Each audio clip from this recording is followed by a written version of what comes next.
Okay, so this week, what we're going to do is this is week 7, October 31st. Okay, so in term test 2, we were the exam, the test will be from week number 6, 7, and week 8. Okay, so you have 3 weeks module to term test 2. So we are still under pure bending.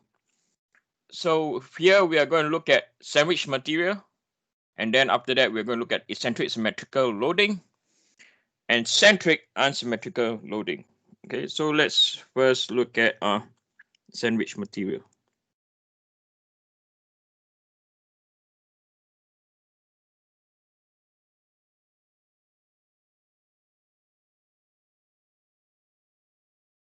So sandwich material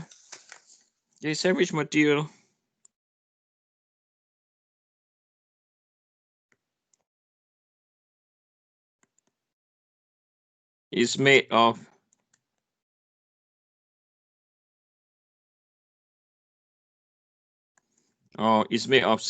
is a structure, it's a structure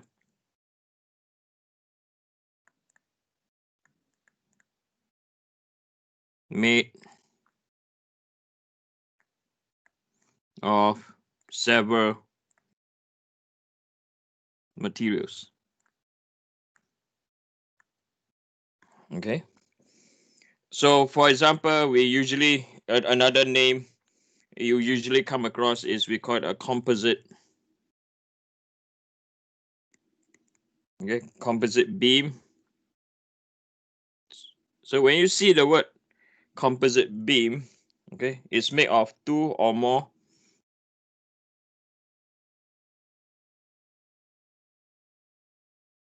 okay, so it can be 2 or more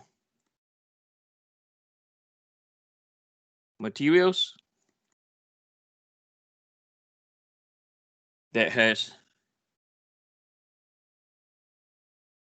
different Young's modulus. Okay, if it's the same Young's modulus, it's kind of pointless unless their use strength are very different. Then yeah, I can see the reason why. Then if it's made of a single material, let's look at if the structure. Okay, so let's look at the formula how it works first. Okay, so if the structure, this structure is made of a single material,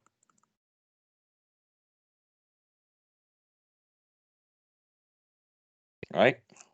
So when we calculate stress is equal to M, or stress is equal to M Y over I. Okay, so if you look at last week's lecture, I taught you guys how to find which is the width and which is the depth that's relative to the bending moment axis. Okay, then when the structure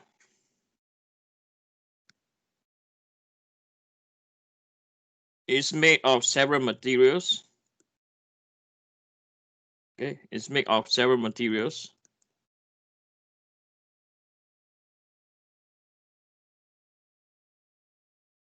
then the formula changes, and the change is not like really big change. So now will be stress is equal to, you have a coefficient down here, n, multiplied by my or m over I multiplied by y. Okay, so you only can see we have an add-on. Okay, so this add-on over here is n.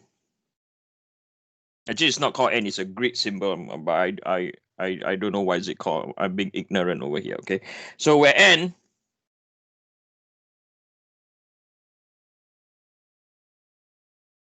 is the coefficient, okay, is the coefficient of the reference material.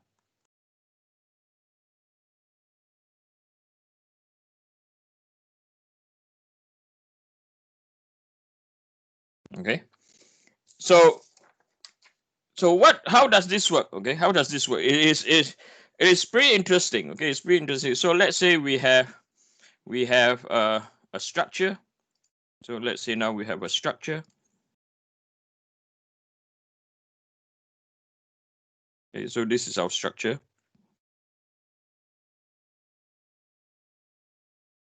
And our structure is made up of two materials.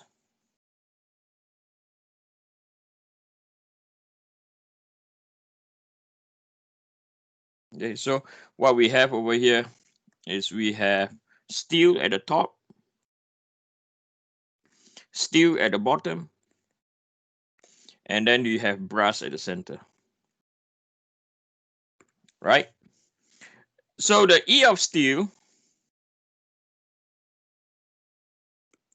the Young's modulus of steel, we know is equal to 200 gigapascal. Right? The Young's modulus of brass, we have it at 100 gigapascal. Okay. So let's look at two cases. Okay, let's look at two cases. So case number one, right? Case number one, right, is we want the reference material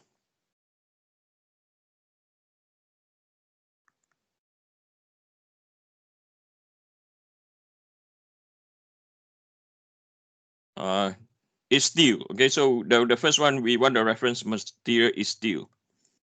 Okay, this is case number one, right? So when that's the case, right? So when we put in the formula, let me shift this down, and I need this diagram to come down over here, right? So we see this formula over here where we have the N. Okay, so the N of steel. Okay, so now so the reference material we pick is as steel. Okay, so the N for steel is equal to Young's modulus of steel divided by Young's modulus of steel. Why divide by Young's modulus of steel? Because our reference material is steel. Okay. However, in the brass, so on top will be Young's modulus of brass. Below is your reference material, which is steel. So now this is equal to 1/2. Okay. So how does this work now? So in order to apply this, you can see the root formula is still, this is still the root formula, all right? This is still the root formula. And this formula is only made based on a single material. Okay.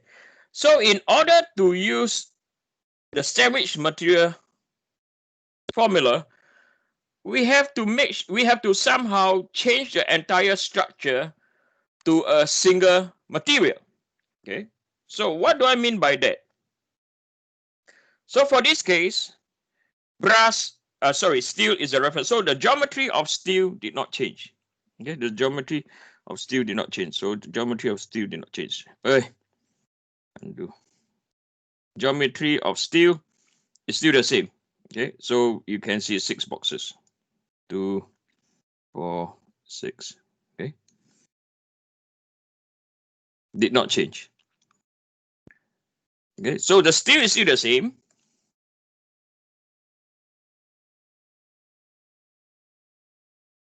So now the center portion now, right? So if we do the center portion now, it was originally is brass. So this is the original. Okay, this is the original.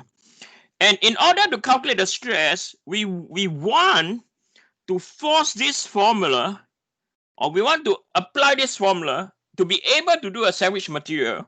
So what we do now is we pick a reference material. For this case, our reference material is steel. So the brass that you see over there, we want to change it to become what?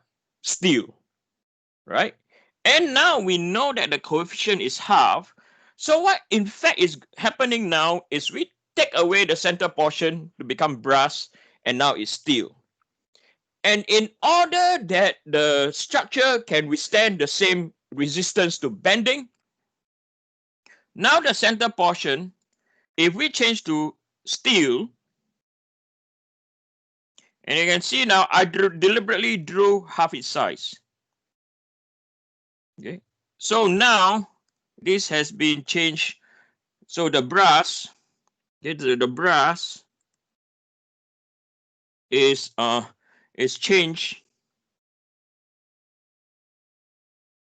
to become the equivalent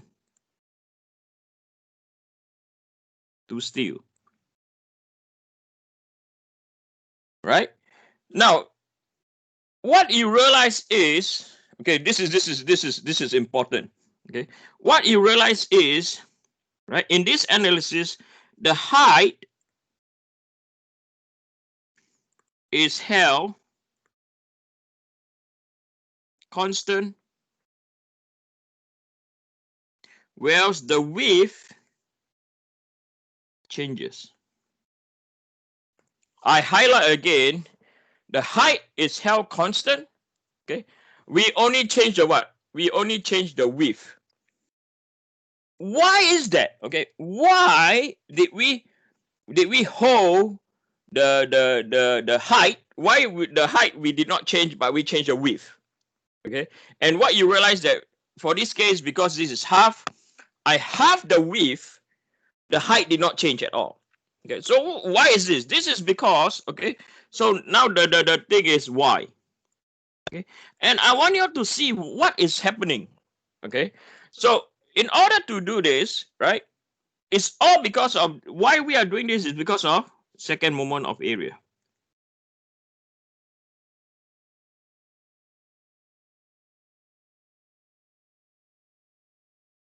Okay, and we know that second moment of area for any rectangular box or square is I is equal to width d cubed over 12. Okay, right? And then if the centroid is not at the the centroid has an offset, we plus a, right, multiplied by y bar minus small y bar, the whole thing squared. Right? So for this case, it is for single material. Okay, so I'll write down here, this is for single material.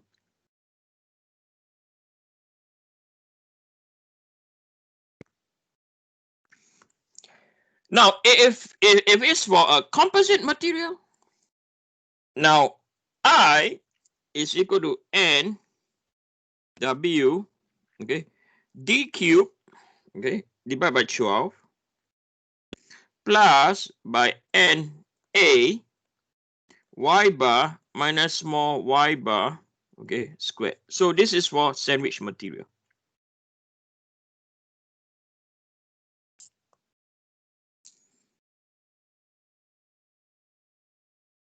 Okay, that is for sandwich material. So mathematically, the width is changing y because the d cube, right? We cube, we do the depth cube. Okay, so what we assume or what we enforce is d over here did not change. The only thing that changed is nw. The width changes. Okay, we did not do nd bracket cube. Yes or no? We only did the depth cube. So over here, we make it as the depth is constant. Okay, and over here, the width changes. Okay, so for this reason, that is why, okay, for this reason, that is why the width of the brass is changed to make it to equivalent to be like steel. So what does it mean is the centerpiece now, right? The centerpiece now, we change it to become what? Steel, right? If you did not change the dimension of the brass, we did not change the steel dimension to be half, right? Means the material is more resistant to bending, right? Let's say you change this, the center part to steel, and then the width is still the same. the structure is more resistant to bending. To make it equivalent, right? To make it equivalent, the word down here is equivalent.